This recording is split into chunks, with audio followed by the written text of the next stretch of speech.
It's the grandson of Right Thought. Welcome to the School of Marvelous Light. So, you're living in a time as elect of division where the wheat are being divided from the tares, separated, God calls it. That means out of all the human beings on the earth, there are tares and then there are wheat. Spread all over the earth, every race, every four corners of the earth. There are wheat there and then there are tares there. There will come a time, Abba said, where he would separate the wheat from the tares. And he would burn the tares. He would burn them. And he would gather his wheat into his barn. Before he gathers the wheat into his barn, he said he's going to bundle up the tares and burn them first. You notice that? He's going to burn them. So that means that the wheat would be there witnessing the burning of the tares before they are gathered into the barn. Isn't that interesting? Isn't that interesting? Now, this burning is what I've been describing to you guys as the fear, as the tares are going to try to cleave onto the wheat to not be uprooted. Don't you see? They even try to get their root system to go under the ground and blend in with your root system and grab in and tangle in and grab and hang on, so that when one is uprooted, you'll get uprooted with them. And that's why Abba said, don't do it yet. Remember, the angel said, let's uproot the damn tares and get them out of there. Abba said, not yet. The roots are too deep, which means the connections are too thick right now. If you uproot the tares right now, you'll uproot the wheat as well. And my harvest will be ruined. So what is Abba actually saying? He's saying, you as elect are living among other people who are not elect, though you love them. Though you have deep roots with them. Listen to the teaching I've given you.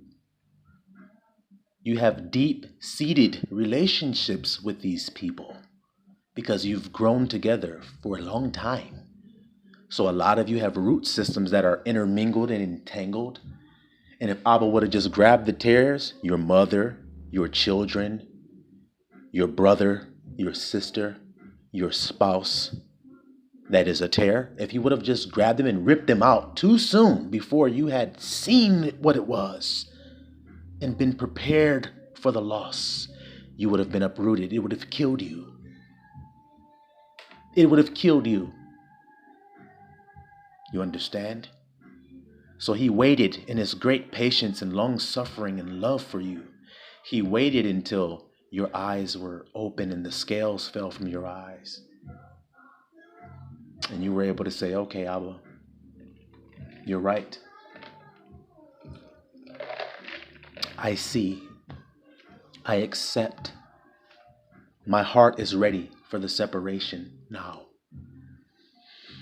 Because I am only comparing their lifestyles and what they do and how they are with what Yahusha says, and it is not lining up. It's not that they're not lining up with me. It's that they're not lining up with your truth. And because of that, it causes us to have enmity or division. So now I willingly divide, so that when this sword comes down that I've told you guys, the sickle, when it is swung through, you don't get uprooted. You don't get taken with the tares. Do you hear me? Because like I told you, he said he's going to take the tares up first. So they will be uprooted first and burnt. Burnt is dead.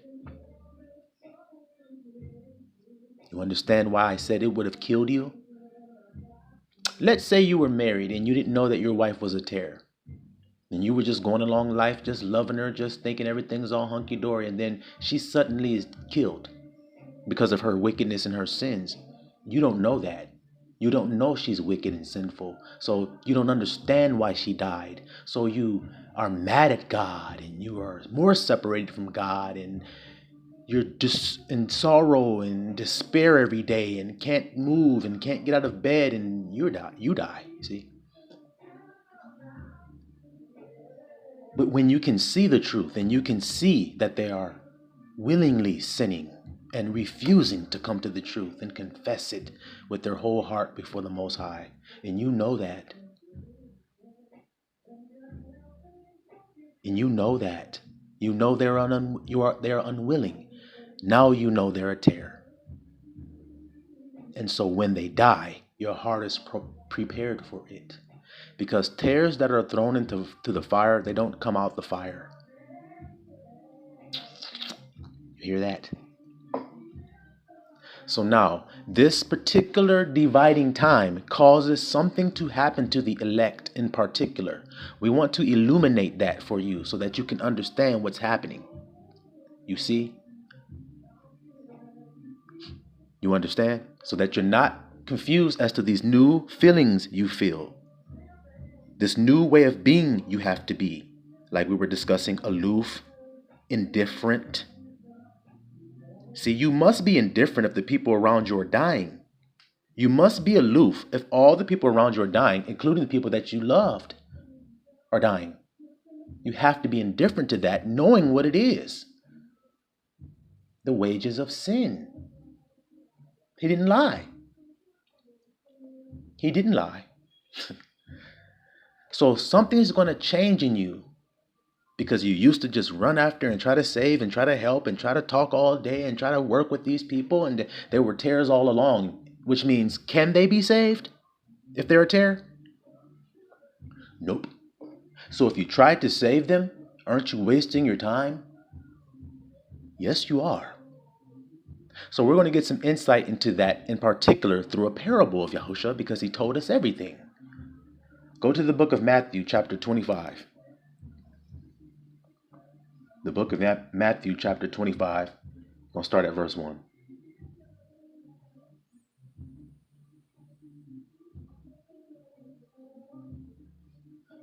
Y'all hear Joe Biden's song in the background? Y'all who know what I'm talking about know what I'm talking about. All right. Matthew chapter 25, verse 1. Then shall the kingdom of heaven be likened unto 10 virgins, which took their lamps and went forth to meet the bridegroom. And 5 of them were wise, and 5 were foolish. So wheat, 5 of them were wheat, and 5 of them were tares. You see? And they that were foolish, tares, took their lamps and took no oil with them. So what do you think the oil is? The words of Christ. That's what it is. What did Abba mean when he said, I will write my laws in their hearts, put my word in their hearts? He's going to fill your lamp with oil. Well, they didn't take any words of Christ in their lamp. In their heart is the point. Not just put it in their head and heard it. No, their hearts received it, and it conceived and bore a child, or results, in other words. 4, but the wise, the wheat, took oil in their vessels with their lamps. See? Now that y'all know what the oil is and where the lamp is in the body. 5, while the bridegroom tarried, they all slumbered and slept, the wheat and the tares. See, we grew up together, just like he said. And we were asleep. We didn't know that there were tares or what the difference was or nothing. We didn't know they didn't have oil. We used to be crying, looking at them, wondering, doesn't this hurt you? I remember when my wife divorced me and I went to see my children, and I had to see them in the front yard because I wasn't allowed to come in the house for whatever weird reason. And when it came time for me to leave, my son got upset. He didn't cry or get all nothing like that. He just was showing signs that he didn't want me to leave. He's trying to get me to do stuff and trying to interact with me a lot and trying to get me to do things with him. And I knew that. And I knew that it was time for me to go. And I knew that he didn't want me to go. And his mother was standing right there. And I was thinking to myself, she doesn't see this. She don't see her little boy with his daddy, that she knows that they love each other. She knows how he feels for that boy. And she knows how the boy feels for him. She doesn't feel anything. She's going to just let it be like this. And I was perplexed in that moment. I thought, if I have this empathy, how does a woman not have it for her own child? A tear, grandson. Do you think that broke my heart? When all I could do was get on my knees in that front yard and put my arms around my son. His name is Yeshaya, by the way. Put my arms around my son. I didn't say any words. I just held him in my arms until he said, "Okay, Daddy, okay, you can go." And that's what he said. He said, "Okay, you can go now." I just held him until he said that. And it was a while before he said it. But I just held him. I didn't say anything to him. And I was thinking in the back of my mind as I held my son, fighting back tears, being strong for my son's sake. I got in my car. I looked at that woman and I just marveled that she didn't say anything or do anything or say, "Have your son, have some time with your son. You don't have to just have this 15 minutes that I told you had.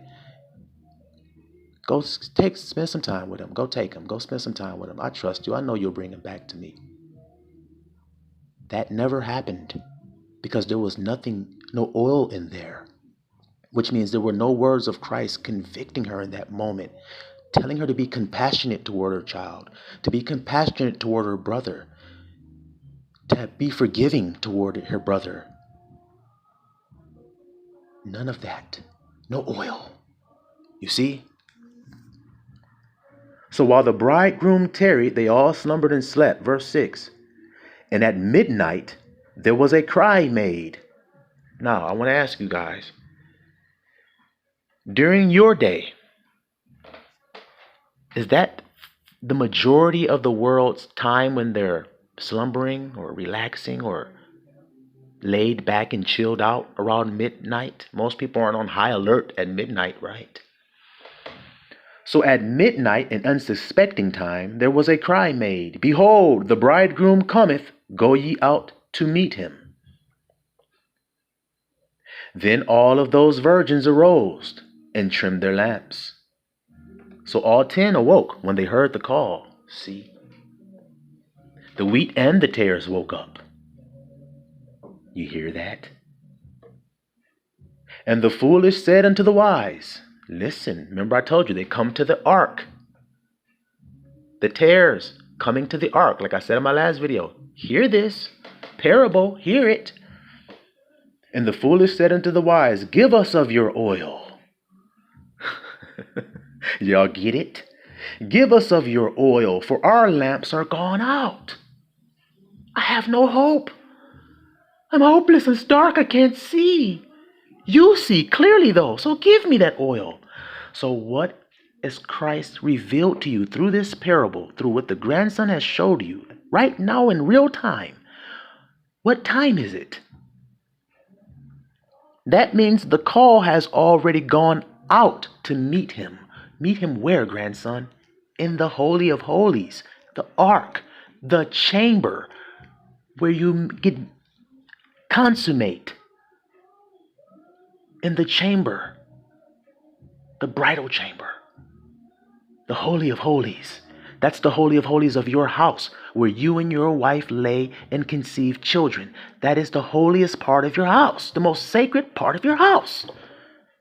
You hear this?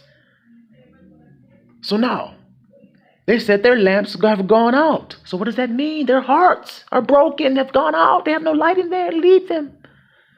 But the wise answered, saying, not so. So, do you see what my brother James was saying? No, not so. Sorry for you. You cannot have any of my oil.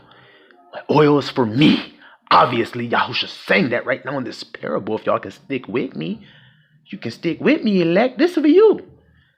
Just telling you what to do. What did he just say? The wise said, which means the wheat, said, not so, lest there be not enough for us and you. I need to give this to my children. I got to share this with my brothers and sisters on our journey back to our master. So I don't have no time to give some of that oil that my brother might need to you. Y'all follow this. Do you follow it? Do you follow it? And that's why he separated us. He separated us so all of that love that we were given to those tares, we would now give to each other in truth. All praise to the Most High for his wisdom, his chess moves that has brought this to be. Just like me and my brother James are being right now today. My brother James is straight up telling me, stop talking to them fucking heathens. The hell with them. Talk to me, brother. Teach me. Help me. Raise me. Lift me. I need love. The hell with them. They won't give it back to you. I will. That's what he's saying to me. In real time right now. For your sake, elect. So that you can reap the benefits of what's happening here. You can know how to move. You can know how to be right now. And that it is not wrong to remove your empathy from emptiness. It is not wrong to remove your love from nothingness and give it to something. You understand? You understand? Not so, lest there be not enough for us and you, but go ye rather to them that sell. Go to the church, go to the pastors. Okay? Go to them. And buy for yourselves. Go get you some oil from the church. Go to whatever God you got. Okay? We got ours over here. You don't want it nothing to do with our God. So then don't come over here. Stay on over there with your gods you've been serving your whole life. With your idols. Go and love them. You want to go do it anyway. You just were looking for the okay from someone righteous to tell you. No. Your own heart's going to lead you to where it leads you. And it's going to lead you right to where you want to be. You see? Continuing. And while they went to buy, see? So they went to go buy. Can you buy what we got, elect? See how we the true children that know the truth? Can you buy what we've been given by grace? Them niggas went to go buy what we got by grace. It's a gift. Now, what gift have you ever received? You had to buy it. So they went to go buy. You see that? The bridegroom came. The bridegroom came while they were going to go buy some oil. And they that were ready, that already had their lamps trimmed, went in with him to the marriage. Y'all hear that? So the grandson of right thought is a foreshadowing for the elect.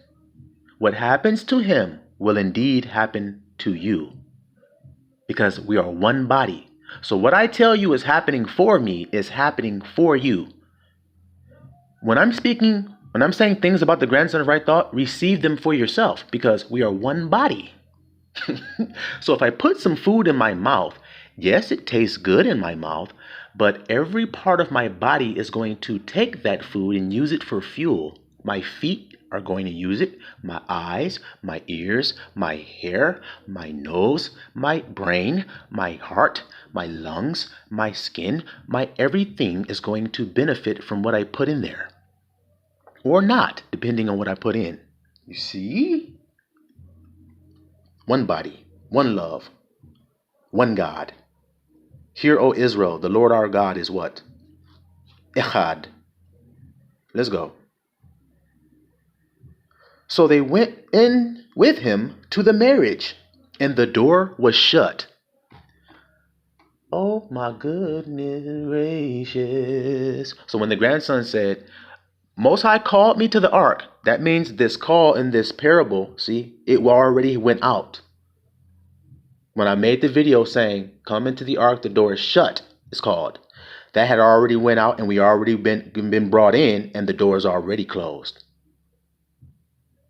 Now watch. Now watch closely. Verse 11.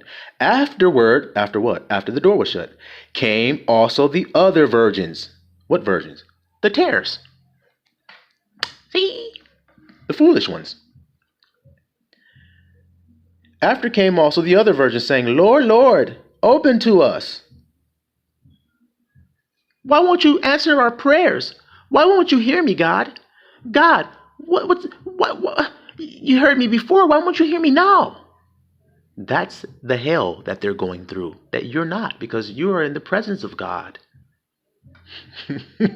Elect one. You see how you are comforted by this knowledge? You see, rejoice today. Afterward came the other virgins, saying, Lord, Lord, open to us. But he answered and said, Verily I say unto you, I know you not. Tares. I don't know you. Oh my goodness. Is that registering to the mind of the listeners? They are told by Yahusha that he don't know them. Remember? Many will say to me, Lord, Lord. He's saying it again right here. Lord, Lord, open. Many will say, Lord, Lord, haven't we done this? Haven't we done this? Haven't we done this? Haven't we done this? Haven't we done this? Haven't we done this? Haven't we done this in your name? And I will profess unto them, I don't know you. Oh, depart from me, you workers of iniquity. You're just lying. Your mouth says one thing, your heart says another. So stop lying. Your heart's divided and it can't stand. You see? Afterward, oh no, we read that already. I know you not. 13. Watch, therefore, for you know neither the day nor the hour wherein the Son of Man cometh. You hear that? So you see how he says you don't know when it's going to happen, and how the grandson has told you it's already happened? You see? You see? And the proof of it is the lessons y'all have just been receiving. That is the proof. And then he gives me the parable right now to share with you to prove it even further. I was just sitting here chilling. I was. And then he said, 10 virgins, read it. And I read it and my mouth fell open. I go, oh my goodness gracious. It's hitting right on to what I've just been sharing with the flock. Which means my brother James is also in alignment with the Ruach HaKodesh, because he's the one who says time to be aloof, indifferent. Now, when they said, hey man, you can't have our oil, were they aloof or were they very empathic? Okay, here, you can have a little bit of my oil. Okay, here, you can have my oil. Okay, you can have some too, because I'm just so loving. I just have to love everybody. Just do it. No, they said, no, nigga. Get your own shit. Go buy your own shit. Okay? And them niggas went to go do it. That's what you just heard Yahusha say. So y'all can come up with whatever words y'all want to call it. It's time to get gutter. It's time to get with the shit. It's time to batten down the hatches. It's time to gird yourself up as men. It's time to quit yourself as men. Whatever words you need to say, which means put your 10 toes down on the ground and stand firm. And learn that word, no, because all empaths had to learn how to use it. You can't lie to the grandson because grandson is an empath. I am you.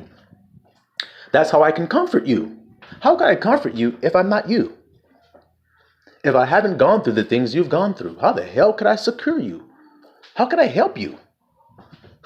How could I share what's going on with you? I couldn't, you see? So like I said, we one family, one body, proving it all the time right now, see, through the truth.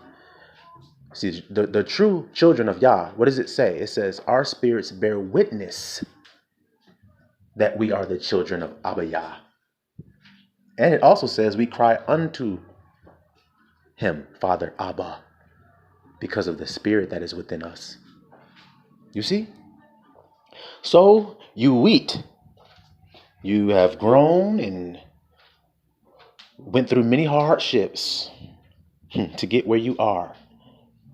A lot of betrayal, pain, hurt, and that was all to bring you to perfect balance. That's what it was for. Each moment was to bring you to the point of being perfect. knowing when to do everything and having great discernment like our Father has, knowing when to move, knowing when to keep silent, knowing when to speak, knowing when to war, knowing when to peace, knowing when to embrace, knowing when to refrain from embracing, knowing when to kill, knowing when to love.